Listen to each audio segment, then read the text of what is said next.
이번 시간에는 지구 기후 변화와 그 연구 방법에 대해서 살펴보도록 하겠습니다. 지구의 기후가 아주 오랜 시간에 걸쳐서 아주 조금씩 변해왔음을 알 수 있습니다.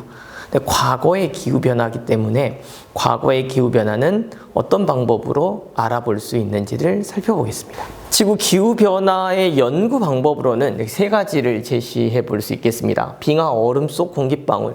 그러니까 빙하가 만들어질 때, 눈이 내릴 때 그 당시의 대기 상태의 성분을 그대로 포함한 공기방울이 빙하 속에 갖춰져 있었습니다. 그래서 그 빙하 속에 갖춰져 있는 공기방울의 성분을 분석을 하면 과거 대기의 성분이 무엇인지를 알 수 있었다라고 이야기를 하는 거고요. 나이테 연구라고 하는 건 좀 짧은 기간의 과거의 기후라고 생각을 하시면 돼요. 신생대 때 있는 그 기후라고 생각을 하시면 되는데, 일반적으로 나이테라고 하는 건 추울 때 또는 더울 때에 따라서 생장하는 속도가 달라요. 또 건조하거나 습한 상태에 따라서 생장하는 속도가 달라서 나이테의 생장선들이 간격이, 그러니까 매년 우리가 하나씩 늘어난다라고 이야기를 하는데, 그 나이테의 간격이 넓다라고 하면 온난했다, 좁다라고 했으면 좀 더 춥다라고 해서 과거의 기후를 어느 정도 예측해 볼 수 있다라고 하는 거고요. 가장 중요한 건 이제 산소 동위원소의 비율. 과거의 기후는 이 산소 동위원소라고 하는, 일반적으로 산소의 온소의 질량값은 16이에요. 그런데 과거에 동위원소라고 하는 게 18산소가 있었다라고 이야기를 합니다. 그래서 이 16산소분의 18산소의 비, 과거의 공기 속에 들어있는 이 16산소분의 18산소의 비를 산소 동위원소 비율이라고 이야기를 하는데, 이 비가 실제로 높았을 때 평균 기온이 높았다라고 이야기를 하고요. 보통 16산소분의 18산소의 비가 낮았을 때는 기온이 낮았다라고 이야기를 합니다. 자, 이것에 대해서 조금 더 살펴보도록 하겠습니다. 16산소에 비해서 18산소는 질량이 훨씬 큽니다.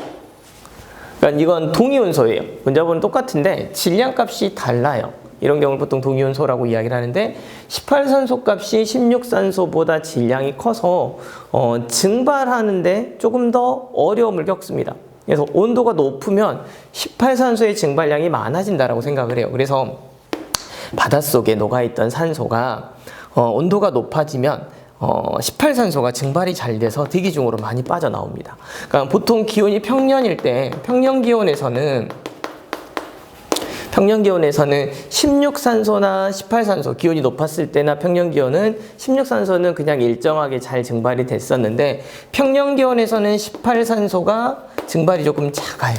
근데 기온이 높아지면 18산소의 증발이 잘 일어나니까 물속에 있던 18산소가, 질량 18산소가 대기 중으로 많이 빠져나오게 됩니다.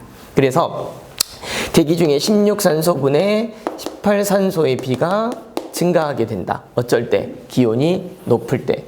자, 이때 이제 조심하실 건, 이 16산소분의 18산소가 많아진다라고 하는 건 대기 성분이에요. 대기 중에 산소 동위원소 비율이 높으면 증발이 잘 일어날 수 있는 온난한 기후였다라고 이야기를 해요. 그래서 과거에 이 대기 중에 있던 공기 성분들, 이 녀석들이 나중에 응결돼서 비가 되고 또는 눈이 되고, 얘네들이 빙하가 되면, 그래서 빙하 속 산소 동위원소비 또는 대기 중에 산소 동위원소비가 높았으면 보통 기온이 높았다라고 이야기를 하는데, 최근 들어 나오는 것 중에 하나, 해양생물.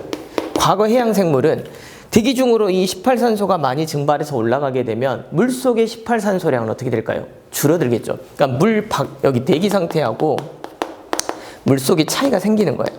그래서 이 물속 생물, 요 녀석은 18산소가 대기적으로 많이 증발해서 올라갔기 때문에 물속의 18산소 값은 줄어들어요. 그래서 이 녀석이 호흡했을 때 16산소분의 18산소, 이 생물 속으로 들어가는 산소의 비는 당연히 줄어들겠지요. 어디에? 물속에. 뭐 했을 때? 기온이 높았을 때. 자, 이제 구별을 해야 돼요. 대기 중에 16산소분의 18산소 값이 높을 땐 당연히 물속의 16산소분의 18산소 값이 줄어들 수밖에 없습니다. 자, 여기서 기억하실 건 평년에 16산소의 비는 거의 일정해요. 얘네들은 일반적인 형태니까. 그런데 이보다 질량이 큰 18산소 값의 B가 바뀌어요. 그래서 온도가 높으면 증발이 잘 일어나서 물속에 있던 산소가 대기 중으로 많이 빠져나갔다. 그래서 대기 중, 그 다음에 빙하 속 16산소분의 18산소 B, 산소 동위원소 비율은 높았어요. 이렇게 되면 기온이 어쩐다? 높았을 것이다. 이렇게 유추하는 거고, 반면에 기온이 높았을 때 물속은 줄어들었으니까 물속에 있는 산소량을 우리가 지금은 알 수가 없잖아요. 그죠? 그럼 어떻게 알 수 있느냐? 이 물속 생물, 화석 속에 들어있는, 물속 과거 생물들 속에 들어있는 16산소분의 18산소비를 측정을 할 수 있다는 이야기예요.